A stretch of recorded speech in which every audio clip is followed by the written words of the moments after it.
NDA alliance की बैठक हुई, या जोर से बोलिए, पब्लिक सुनेगा। चिराग पासवान भी बैठक में शामिल हुए, आप भी आपके पैर छुए, प्रधानमंत्री पैर छुए, क्या लगता है कि अब गठबंधन? देखिए, ये तो साधारण कटसी है, और ख़ास करके बिहार में भी जहाँ मेरा घर है, हम लोग मिथिलांचल के रहने वाले हैं। आप कहाँ के रहने वाले हैं मुझको पता नहीं है।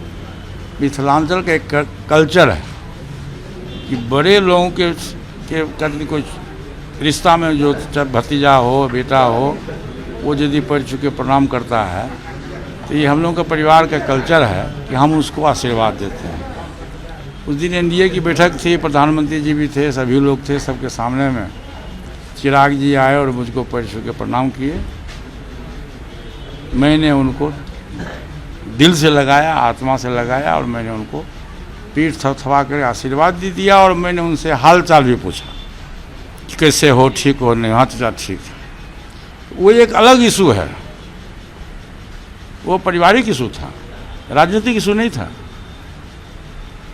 राजनीतिक मामला कुछ और है और पारिवारिक मामला और है। मैं पहले भी कह चुका हूँ कि चिराग पासवान जी, जैसे कल उन्होंने बयान दिया है कि पिताजी के स्वर्गवास होने के बाद चाचा को मैं पिता मानता था, चाचा हमारे सब कुछ थे।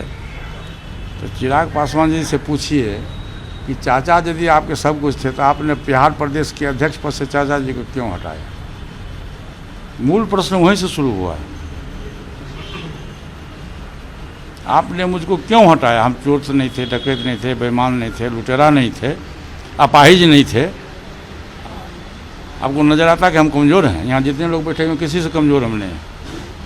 फिर उन्होंने हमको अध्यक्ष पद से हटाया। फिर हमारे जितने भी आदमी था हमारा वर्कर्स पार्टी में, सबको उन्होंने दरकिनार किया। फिर विधानसभा की चुनाव की बारी आई तो हम 6 सांसद में 5 सांसद, एक बात आप जान लीजिए, टेक्निकली आज भी चिराग पासवान मेरे दल का सांसद है। लोकसभा अध्यक्ष के जो आदेश निकला है उसमें लोक जनशक्ति पार्टी का नेता के सदन के नेता के रूप में मुझको मान्यता मिला है चिराग पासवान को हटाने के बाद। और उस 6 सांसद में चिराग पासवान हुए।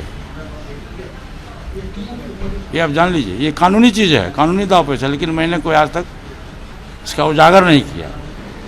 तो विधानसभा के चुनाव में हम लोग कहते थे कि भाई एनडीए से तुम जीत के आए हो, हम लोग भी जीत के आए, एनडीए गठबंधन में रहो, और पूरा देश गठबंधन की तरफ मुड़ रहा है।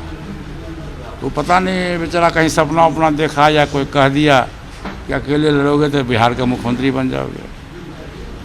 हमारे 5 सांसद और जितने भी पार्टी के लोग थे, सबकी बात को अनसुनी करते हुए अकेले लड़ने का तो उन्होंने फैसला लिया। चूँकि उसमें मैं पार्टी के राष्ट्रीय अध्यक्ष वही थे, संसदीय दल के नेता भी वही थे, और पार्लियामेंट्री बोर्ड के चेयरमैन भी वही थे, इसलिए उनको अधिकार था फैसला लेने का। फैसला लिए और अकेले चुनाव लड़े। उसका नतीजा आप देख लिए कि एक सांसद तेघड़ा या कहीं से जीता है, एक मटिहानी। जब उनको प्रेस मीडिया के साथी ने पूछा कि चिराग पासवान जी को पहचानते हैं, तो उन्होंने कहा मैं चिराग पासवान जी को नहीं जानता। तो टिकट आपको कैसे मिला? कहा दूसरे लोगों ने दिया, और उसी क्षण जाकर के जनता दल में जाकर ज्वाइन कर ली। तो यदि वो बिहार के इतने बड़े नेता हैं, बिहार के लोग, अभी वो नारा लगाता है, लोग गाना चला है कि बिहार का मुख्यमंत्री कैसा हो, चिराग पासवान जैसा हो। अरे पूंजी है, ये नहीं है तो बोरा कैसे भरिएगा हमको बताइए? सांसद और विधायक, उसी व्यक्ति को प्रधानमंत्री या मुख्यमंत्री चुनता है। वैसा जब प्रधानमंत्री जी हैं, देश के प्रधानमंत्री हैं, तो लोकसभा में एनडीए गठबंधन का 256 सीट, 356 है। बिहार के मुख्यमंत्री हैं और बिहार का जो गठबंधन है उसमें नीतीश जी और लालू जी का गठबंधन मौजूद है। हम कहाँ हैं? 9 में है, 13 में, एको के मिले नहीं, हम बिहार के मुख्यमंत्री बन जाएंगे? ऐसा कभी सुने हैं? सपना सांचे होय नहीं रानी मधुर सुजान। सपना कभी भी सच्चा नहीं होता है, जो जैसा कर्म करेगा वैसा फल देगा भगवान। ये है गीता का ज्ञान, समझे नहीं? गीता ज्ञान है। मैं बार बार कहता हूँ, रहीमन कवि की कविता है कि बिगड़ी बात भले नहीं लाख करो किन कोई, रहीमन फाटे दूध को मथे न माखन होए। तो दूध फट चुका है, मक्खन नहीं होगा। इसलिए जो आप लोगों के विचार दिमाग में जो बात बैठा हुआ है कि चाचा भतीजा एक होंगे, उस बात को दिमाग से निकाल दीजिए। आप लोगों के दिमाग में बैठा हुआ कि हाजीपुर से चिराग पासवान लड़ेंगे, चिराग पासवान को कहिए कि जमुई की जनता के साथ विश्वासघात मत करो, नहीं तो पूरा देश तुमको नकार देगा। जमुई की जनता ने जो अरमान से तुमको जिताया है, वहाँ जाओ, वहाँ जाके माफ़ी मांगो और वहाँ जाके चुनाव लड़ो।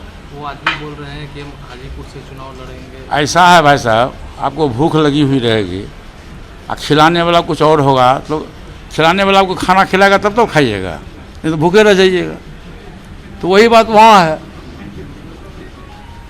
वही बात वहाँ है। वो तो अभी भी कह रहा है कि हम 16 को सीट पर लड़ेंगे, हमको राज्यसभा चाहिए, हमको विधानसभा में 50 को सीट चाहिए। तो ये संभव है? नहीं संभव, वो असंभव चीज़ है। हाजीपुर से चुनाव मैं लड़ूंगा हाजीपुर से चुनाव, ये हमारा अधिकार है। मैं हाजीपुर का सांसद हूँ, मैं भारत सरकार के कैबिनेट मिनिस्टर हूँ, मेरा अधिकार है। मैं एनडीए का पुराना सहयोगी हूँ और विश्वासी सहयोगी हूँ। मैं लड़ूंगा हाजीपुर से, दुनिया की कोई ताकत नहीं रोक सकता। अच्छा, ये बेगूसराय में जिस तरीके से घटना घटी, उसको लेकर क्या है? बेगूसराय जो घटना घटी, बेगूसराय की घटना बहुत ही शर्मनाक घटना है। इसके पहले भी कई जगह घटनाएं घटी थी, अरवल में घटनाएं घटी थी,